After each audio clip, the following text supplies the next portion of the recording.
So in previous video of this playlist you can learn about how to use extrusion command. So now in this we can use blend command. So blend command is basically used to create two different geometry and then merge them together. So it is basically a long length to different type of geometries, and they are merged together.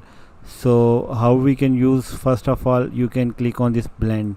So when you click on this blend, here you see this is our modify, and then from here you can select any body, like I can select this rectangular or any other shape.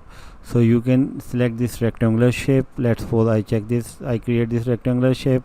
So you can change the dimensions etc of this.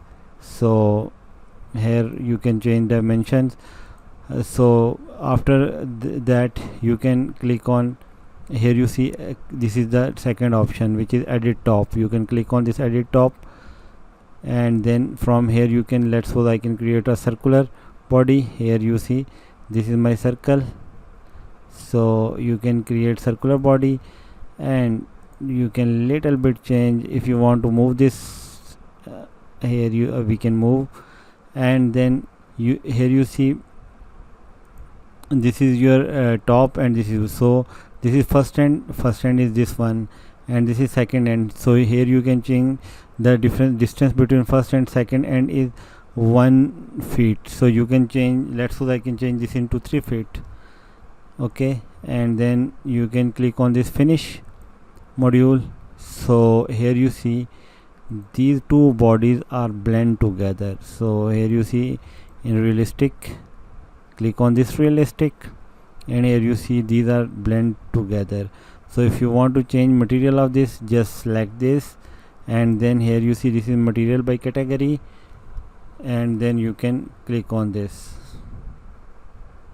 So here you can select any material. Here you see these are different materials. Let's use glass. So here I have no huge list of material. You can also create new material.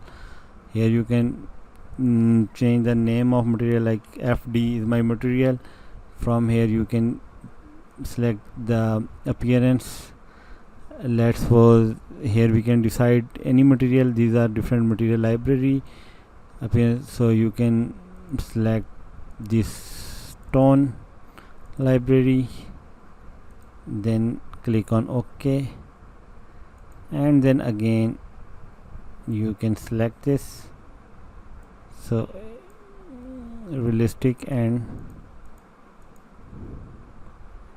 now watch this body shape is changed. So in this way we can use blend command in Revit.